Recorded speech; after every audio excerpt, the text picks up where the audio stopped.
So they were in a podcast episode where Jenny Slate was actually talking about how she used to hit her boyfriend, Chris, I believe it's Chris Evans, right? Who plays Captain America? Yeah. So she was talking about when they were dating, like they used to get into arguments, and she was laughing about how she used to hit him. And it's just like, how's that laughable? I don't know. I ain't going. I ain't blowing no smoke. I mean, I've been sober, but you should have known it. Hi, my name is Lindsay. Hi, my name is Kit. And we're one versus the other. Just in the sense of, like, obviously we have different opinions and we like to talk about it. Yeah, and today we are talking about coming back the second time of Jason Baldwin case and Blake Lively case, just because I thought this was really interesting and I wanted your opinion, because it's like we're both women that work in the professional field. Mm-hmm. Like we work like a normal. I mean, you and I don't go into the office to 9 to 5, but like I go into the office like from 6 a.m. to 3, and you go to the office like, obviously, we have normal office jobs. Yeah, we do have a lot more desk job. Yeah, and so it was interesting to see there was a complaint filed that everyone's talking about. Supposedly, it turns out there was an actual HR complaint that was filed with the distributor Sony, but it was specifically had to do with the actress Jenny Slate and and about I believe he's the CEO, Jamie, and so. Essentially, let's see. It was published on the Hollywood Reporter, and I'm getting this specifically from Reddit because I feel like the responses are pretty interesting as well. So I'll start off, and you tell me, because I actually have not read this. Me neither. I just heard about it, and so I thought we could talk about it. Okay. Are you reading the case right now? Yeah, I'm going to read it from the Hollywood Reporter. Okay. So when interacting with castmates, THR has learned more about the nature of complaint that ends with us actress Jenny Slate lodged, which is referenced in the court documents, but with Slate's name redacted. It stemmed from an interaction with Heath, so Jamie Heath, I guess he's like the CEO or one of the producers, about the apartment Slate had rented in New York City. When it ends with us was shooting, Slate, who had a toddler, told him she wasn't thrilled with the space that she had rented, but moving wasn't an option because she didn't want to lose a sizable security deposit around $15,000. Heath informed Slate that Wayfair would reimburse her for the lost security deposit so she could find better accommodations, but apparently had made the offer using the language that made Slate so uncomfortable. Source says he focused intensely on the sanctity of motherhood, Slate's role as a mother, that she filed a complaint with the film's distributor, Sony, about the incident. A spokesperson for Slate did not return. Said, focus intensely. She filed the complaint to the film's distributor, Sony, about the incident. A spokesperson for Slate did not return multiple requests for comment. According to a source, Heath has a different understanding of their interaction. He told People that even when Wayfair offered a kind gesture, it was weaponized against them. Is it a requirement? To what? To accommodate to No, most companies don't. Oh. She could complain and he didn't have to say anything. He could have said, "Oh, that sucks. I'm so sorry." Okay, so that was one of the she filed the complaint, and that's one of the reasons. That's like it. That's one of their 8 human resources reasons for like harassment. She didn't like the way he spoke about motherhood when it came to the reason why essentially helping her move, because she didn't want to lose $15,000. Like, he offered to pay the reimbursement, like the security deposit, so that she could find a location that was safe for her and her toddler or her child. I'm assuming it's a toddler. Yeah. And that was the complaint. She didn't like how he spoke to her about motherhood. Yeah. Oh. That it was important to be comfortable as a mother. I'm assuming. Yeah. What? So this day everybody can complain about anything? Like what? I mean, you can complain, but like that kind of file what? Like, did she talk to this person directly first? She definitely didn't get HR training. Like, she definitely didn't. She doesn't know what human resources is. Yeah. She definitely haven't get the like annual course that like everybody have to go through those training. That what appropriate? Yeah, because this seems like almost an exaggeration. Like, obviously, you and I go through training at work in the office. Like, we're required to go through. I don't know. It takes like an hour or two, and we go through it every few months. We do human trafficking training, like how to not human traffic people. We have like sexual harassment training, harassment training, and we have to do it every year. All 3 of those trainings at least. And that, honestly, from my perspective, is not harassment. Like, I had one boss who I have like a lot of deep affection for. She would always like so she had a daughter, and she was a mother. And so when I had my daughter, she was just like, oh, it's really important for you to take care of yourself, protect yourself, be there for yourself. Like, I'm here to support you. Like, what do you need? You know, you need to take more walks. You know, I don't want you sitting down too often. I don't want you going under desks. I want you to be healthy and safe. And, you know, like, it's very important during this motherhood journey that you are protecting yourself, you and your child. And she went on every time I saw her. Like, she was just like, are you okay? Like, are you eating correctly? And then I went out to eat with her and one of my other coworkers, and she was paying for the meal for us. And I was like, oh, I would like a burger. And they're like, oh, how would you want that? And I was like, oh, medium rare. And my boss at the time was like, no, she doesn't. She wants it well done. And I was like, what? And she was just like, you cannot eat medium rare while you are pregnant. That is extremely dangerous. And then she explained it to me. I was like, oh, okay. Like, learn something new. But I feel like in this instance, like, this woman would have found that like disrespectful to motherhood. Do you understand what I'm saying though? Like that, if I had misinterpreted how my boss was interacting, instead of thinking like, oh, this person cares about me, this person wants to take care of me, I could have easily been like, oh, she's trying to tell me what to do. You know, do you understand what I'm saying? Like, it could have easily get offended. Yeah, that's what I'm thinking about. Because like, my boss like even drove to the hospital to deliver my stuff from work, to make sure that I had everything for my maternity leave, because I had to have an emergency like surgery for my birth. And then she even like met with my husband, you know, made sure I got everything, told him he didn't have to drive to her at all. She drove there, even though she had to fly in from a different state. Yeah.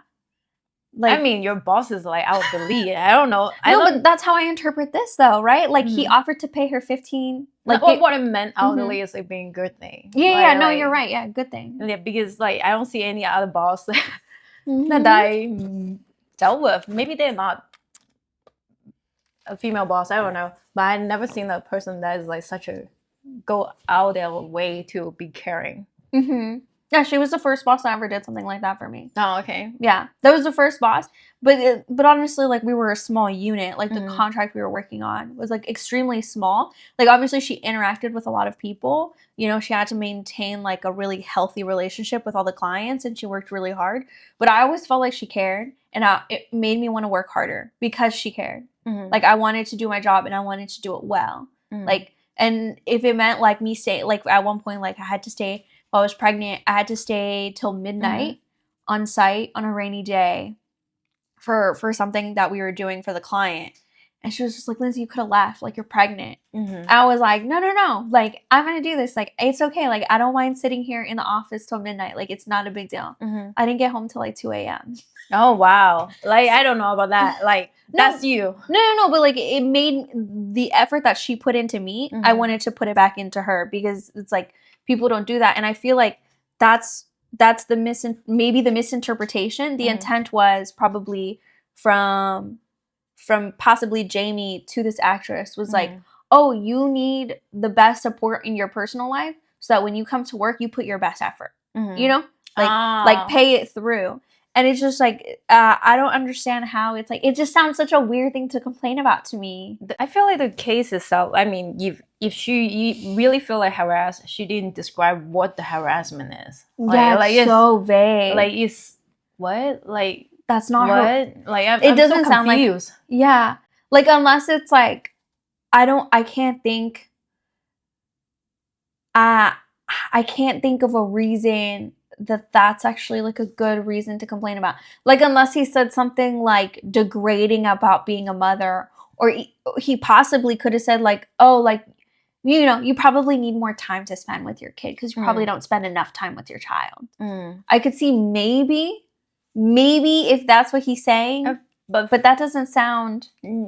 It just sounds too far-fetched. Yeah.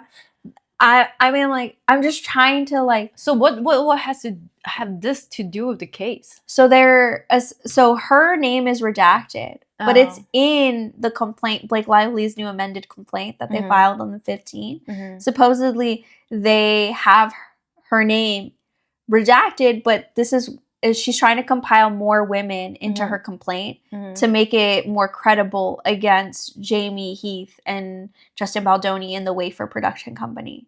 So she's trying to make it more credible. More names will make it more credible. So they're saying that they have, you know, 2 other actresses that felt harassed during the production process, during the filming process, but they don't feel comfortable because of all the harassment to come forward, right? And so allegedly, this is what that Hollywood Reporter saying, that this is one of the complaints they're talking about. But I don't think that this makes a good case. Like, this is not, from my perspective only, coming from someone that works in the workplace and has been a mother and has had people say interesting comments to me while I was pregnant, I don't feel like this is one of them. Yeah, it's weird. Like, it just, I'm not saying that someone's invalid. It's just, it needs a lot more context. Yeah, like, and the context that we're getting is so like vague. It doesn't even have context. It's basically have outline. Yeah, all I heard was you were having a difficult time and someone offered you $15,000 to help you so that you don't lose all your money, so that you could be more comfortable at work. That's what I'm hearing, right? When I'm reading that, that's my interpretation. But you know, like a master manipulator, they can turn you to see a situation kind of quite different what you were originally seeing it. You was like, oh, maybe it's not a bad thing, but somebody was like gossiping and yearning, and then you was like start change your perspective. Oh, okay, actually this is bad. That makes sense. Like, you can be washed. Yeah. That makes complete sense. Because when I think about it, there's an interview that's been going around of Jenny Slate specifically, where she's talking to Anna Faris. Do you know the actress from Scary Movie? No? Here, let me show you a photo. Okay, so this is Anna Faris. She's like really famous for a lot of comedic movies that she did in the early 2000s, late 90s. And she's known for being like awkward, quirky. She's put herself in a stereotype for acting, in my opinion. And it's been consistent, right? The same type of comedy, the same type of jokes all throughout her career. Like, she stayed in that lane, or that's the lane for the jobs that she's been getting for acting. So she has her own podcast where she was interviewing this actress from the movie, Jenny Slate, the actress, this one. And she's another, you know, kind of known comedic actress. She was in like Parks and Recreation periodically. She was in, let's see, what's her IMDb? Let's see. Okay, I think, yeah. So she's in Bob's Burgers as Tammy. You know, obviously It Ends With Us, Big Mouth. I don't know if you remember that show. It's on Netflix. It's about like puberty and stuff. And it's interesting. I don't think you've seen any of these. She's just done a lot of voice acting, is what it looks like. But she's known for like her comedy roles. Her voice is very distinct and nasally, in my opinion.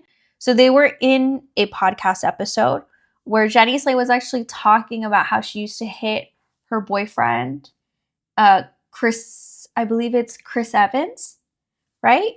You know, who plays Captain America? Yeah. So she was talking about when they were dating, like they used to get into arguments, and she was laughing about how she used to hit him. And it's just like, how's that laughable? I don't know. I don't hit my husband. It's probably why I'm married. I think you might actually like what? Like what? Yeah, so it's been going around, right? That little podcast episode. I'll put a link down below if anyone wants to hear it. But it's essentially she's like laughing about it, and they're both giggling, Anna Faris and what is it, Jenny Slate. They're like giggling about it, and it doesn't look good because like let's say Jenny Slate is put into deposition or cross-examined or whatever, and they're gonna bring up this interview. Well, it seems like you laugh about your own abuse, but it seems that you don't you have an issue when certain people talk to you about this. You know, like this is not a person, in my opinion. If I was in Blake Lively's pond, I would have done my due diligence. But then again, they can also argue no one's a perfect victim.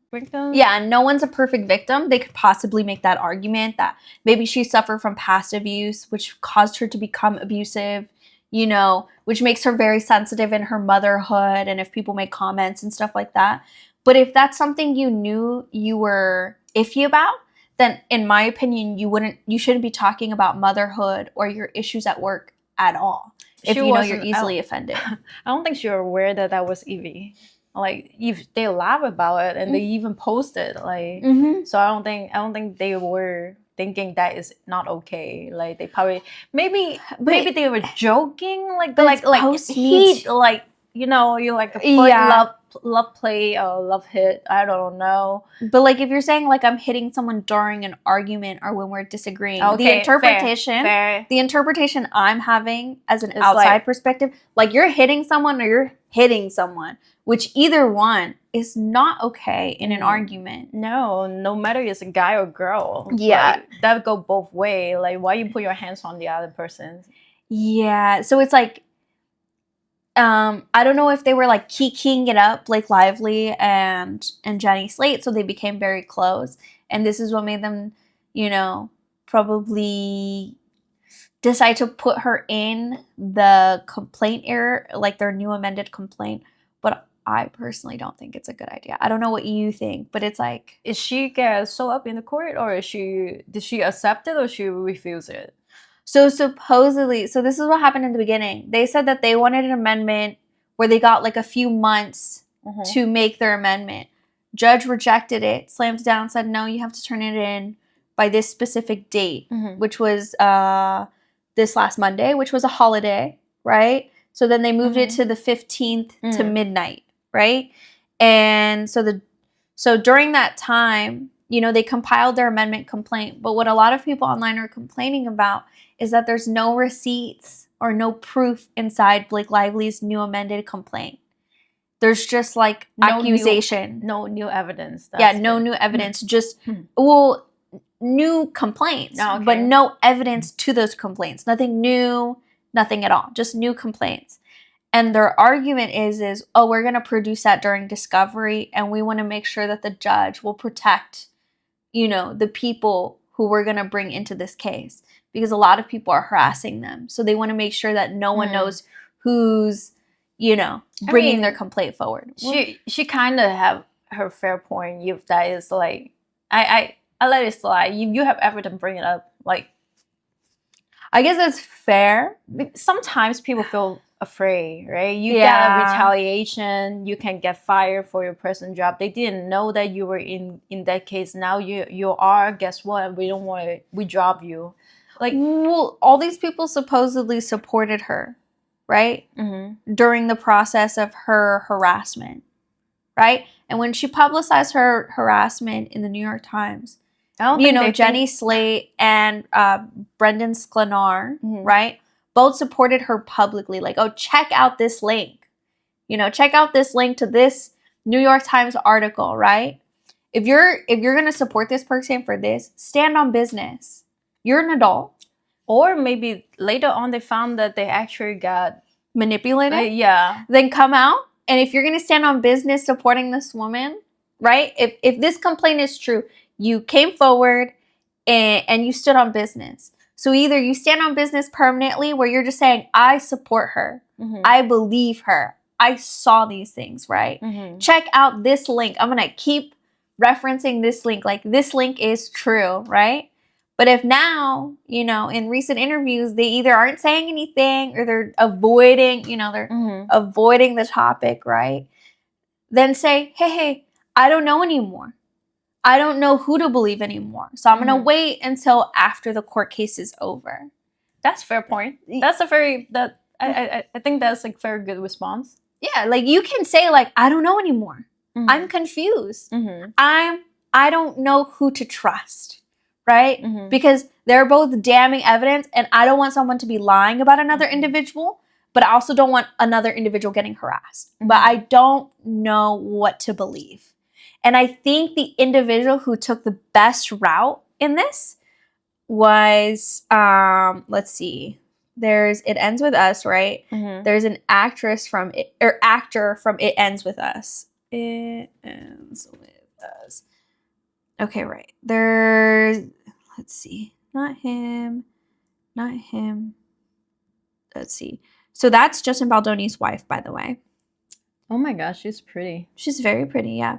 Okay, so Hassan Minhaj, sorry if I'm annihilating that. He's a comedian.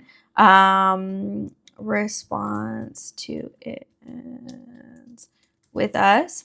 So his response, he says, okay, so this is his response. In a new interview, he spoke positively about making the film.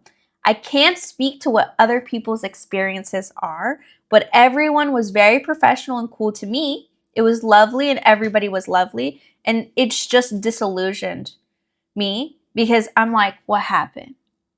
So he's saying like, I didn't see anything, but everything was good for me. He was not the part of the game. Yeah. Well, my thing is like, he's not taking either side and he feels disillusioned. And it's okay to say, I feel disillusioned. Like, I don't know what happened. Like, what did I miss? And that's the perfect PR response. Definitely a response of, in my opinion, a comedian that knows how to like word himself correctly, you know, who spins like narratives and stories during comedy. Like, I can definitely appreciate this one was stepping on all the right stones and he's skating his way in his career, whereas everyone else had a lot of opinions. And they stated them, and I feel like they're stepping in mud. They're not stepping on those stones to get, you know. Especially if you're part of the inside, like, crew. Yeah, you're inside of the crew, and you don't have evidence, and then you try to bring up something. Or you see something, but you don't see the full picture. You don't know the context of it, but you make comment out of it. Then it's gonna be rough. I mean, that's what I'm saying. Like, does she have a notebook where she was documenting all this harassment and uncomfortableness? Like, that's something in HR they always tell us to do. Well, we're not in HR later. Yeah. Just like if you documented that, but it looks like, in all honesty, it looks like Justin Baldoni did that more than Blake Lively. So Blake Lively is saying that she experienced all this harassment, but there's not a lot of documentation or personal interactions where she wrote down the harassment between people, or at least it hasn't been submitted. But specifically, Justin Baldoni has very descriptive language about what happened in different scenarios and like evidence of when each interaction happened, right?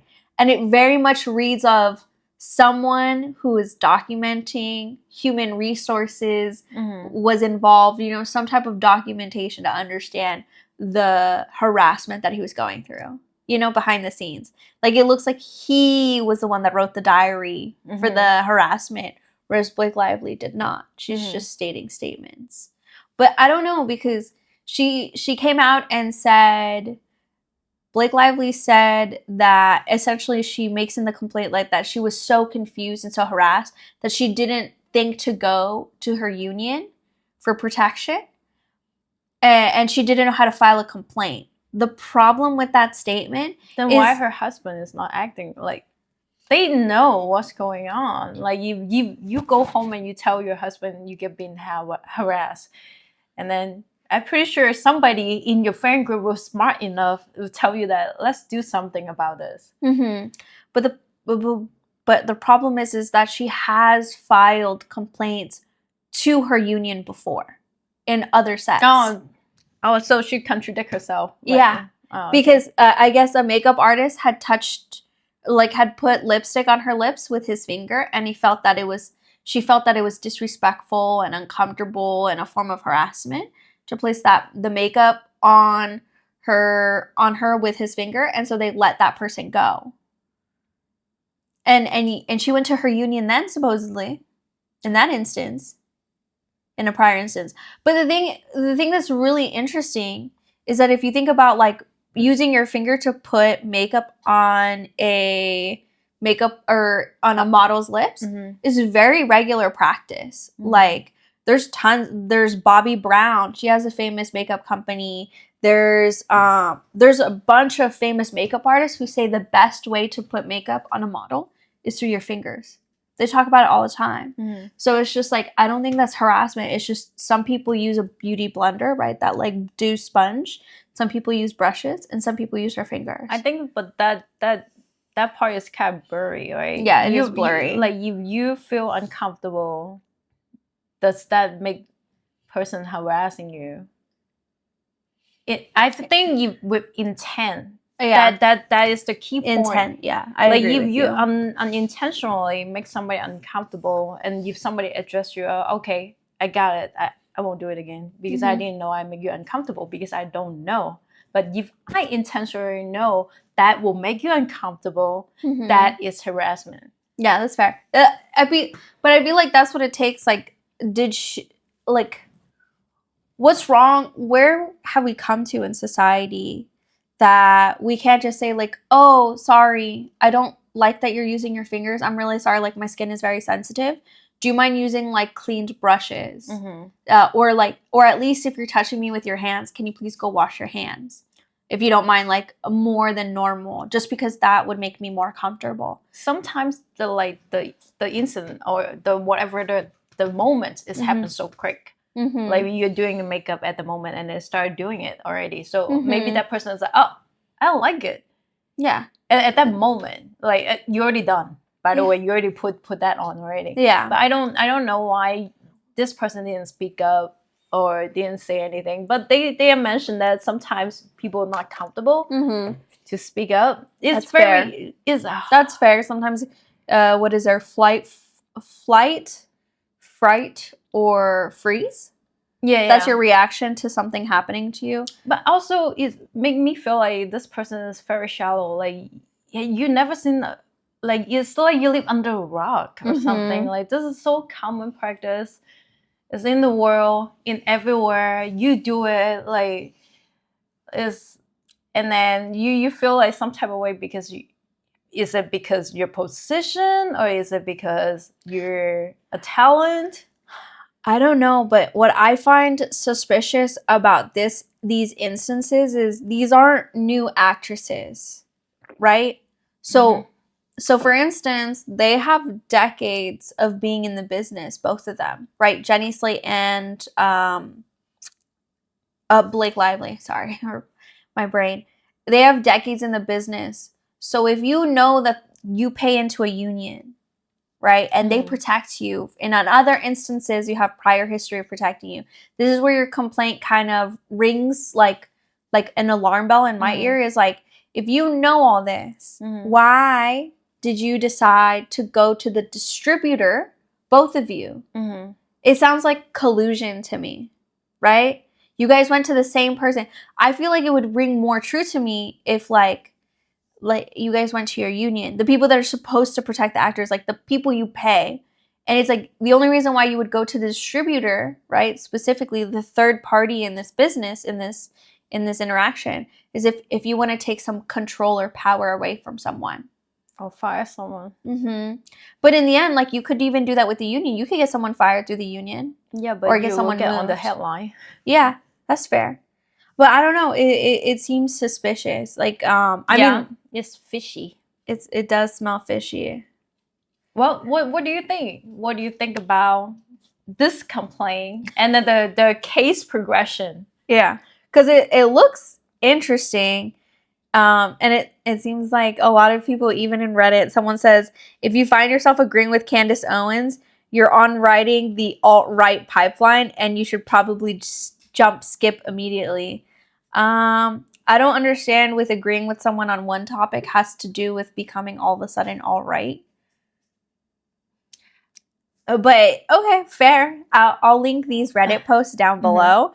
Because personally, I happen to agree with Candace Owen on certain things. But yeah, let us know below on what you think about this case and if you find it interesting, or if you agree, or if you have a different perspective on what possibly about the complaint that we don't.